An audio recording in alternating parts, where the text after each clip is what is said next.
आज मैं भगवान शंकर के बारे में बता रहा हूँ, जो माता सती से भी कुछ छुपा लिए, जिसके बारे में मैं आपको आगे बता रहा हूँ। एक समय की बात है, भगवान शंकर जी ने श्री रामचंद्र जी के चरण कमलों में सिर नवाया और उनके मन में यह आया कि अब श्री सती जी से मेरी पति पत्नी के रूप में भेंट नहीं हो सकती। फिर भगवान शंकर जी ने मन में यह संकल्प किया, जिसके बारे में मैं आपको बता रहा हूँ। पौराणिक कथा के अनुसार भगवान शंकर के हृदय की पीड़ा को भला कौन समझ सकता था। जब से उन्होंने जाना कि श्री सती जी ने जगत जननी जी का शरीर धारण किया है, तब से उनके होठों पर मानो ताला ही पड़ गया था। वे अपने मुख से एक शब्द तक भी प्रवाहित नहीं कर रहे थे। इसका एक ही कारण था कि अब वे श्री सती जी को पत्नी रूप में किसी भी आधार पर स्वीकार करना नहीं चाहते थे, क्योंकि जिस देह को श्री सती जी ने उन्हीं की माता जानकी जी की देह में परिवर्तित कर दिया हो, उस पूजनीय देह को वे पत्नी के रूप में कैसे धारण कर सकते हैं। यह बात भगवान शंकर ने मन ही मन में रख ली और कहते हैं, तब शंकर प्रभु पद सिरुनावा, सुमिरत राम हृदय अस आवा। यही तन सितहि भेंट मोहि नाही, शिव संकल्प किन्न मन माहे।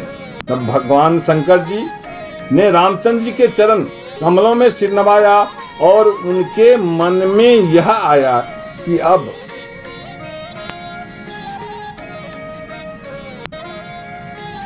श्री सती जी से मेरी पत्नी के रूप में भेंट ना हो सके।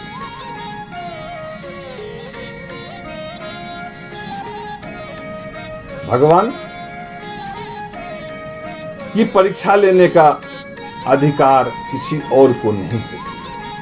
अपने मन में संकल्प के बारे में उन्होंने श्री सती जी को कुछ नहीं कहा।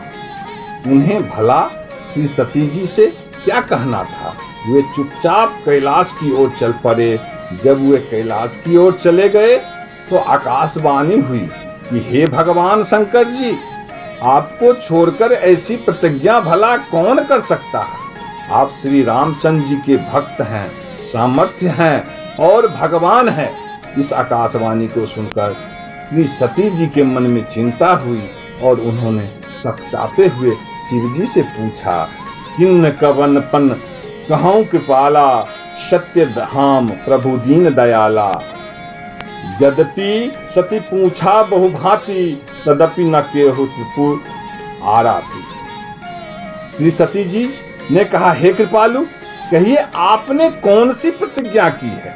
हे प्रभु, आप सत्य के धाम और दीन दयालु हैं। बहुत पूछने पर भी भगवान त्रिपुरारी ने कुछ न कहा।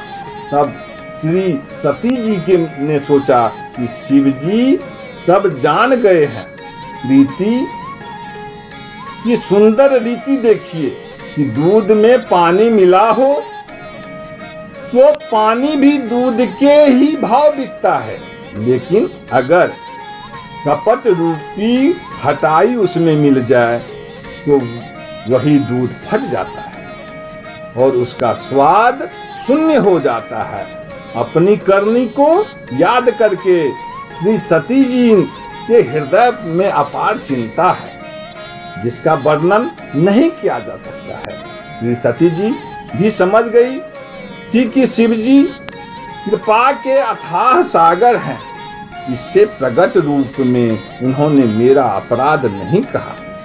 शिव जी का रूप देखकर सती जी ने भी समझ लिया कि उन्होंने मेरा त्याग कर दिया है। यह सोचकर वे व्याकुल हो उठी। अपना पाप कुछ कहते नहीं बनता, लेकिन हृदय की दशा ऐसी थी कि मानो भीतर ही भीतर वे कुम्हार के आबे के समान अत्यंत जल रही थी। इधर भगवान भोलेनाथ का हृदय भी तो देखिए। उन्होंने जब देखा कि सती जी अत्यंत व्याकुल है तो भी उन्होंने कोई ताने इत्यादि नहीं दिए, अपितु उनके मन को सुख देने के लिए अनेकों सुंदर कथाएं कही और ऐसे ही मार्ग में विविध प्रकार के इतिहासों को कहते हुए विश्वनाथ कैलाश जा पहुंचे। सतहि सोच जान वृष केतु, कहीं कथा सुंदर सुख हेतु, वर्णत पंथ विविध इतिहासा, विश्वनाथ पहुंचे कैलासा। वहां जाकर भी ऐसा नहीं था कि वे सती जी का अपमान कर रहे थे अथवा कोई एहसास करवा रहे थे कि सती कोई बहुत बड़ी अपराधी है। वे सती जी से नफरत भी नहीं कर रहे थे, बल्कि उनके मन में दया भाव था। लेकिन समस्या यह थी कि सती जी ने गलती ही ऐसी कर डाली थी कि उन्हें उसका कोई उपचार ही नहीं समझ आ रहा था। ऐसे में शिव जी ने एक ही काज किया और वह है चिरकाल के लिए समाधि में चले जाना। वे जाकर के बट वृक्ष के नीचे आसन लगा करके बैठ गए और बैठते ही उनकी अखंड और अपार समाधि लग जाती। तह पुनि शंभु समझु पन आपन, बैठे बट तर करी कमलासन, शंकर सहज स्वरूप समारा, लागी समाधि अखंड अपारा। शिव जी के समाधि में जाने के पश्चात सती जी के हृदय में कैसे कैसे विचार आते हैं, उनका समय कैसे कट रहा था, ऐसे अनेक प्रश्नों के उत्तर हमारे मन में कौंध रहे होंगे, जिनका समाधान हम अगले अंक में खोजेंगे। जय श्री राम, जय श्री राम।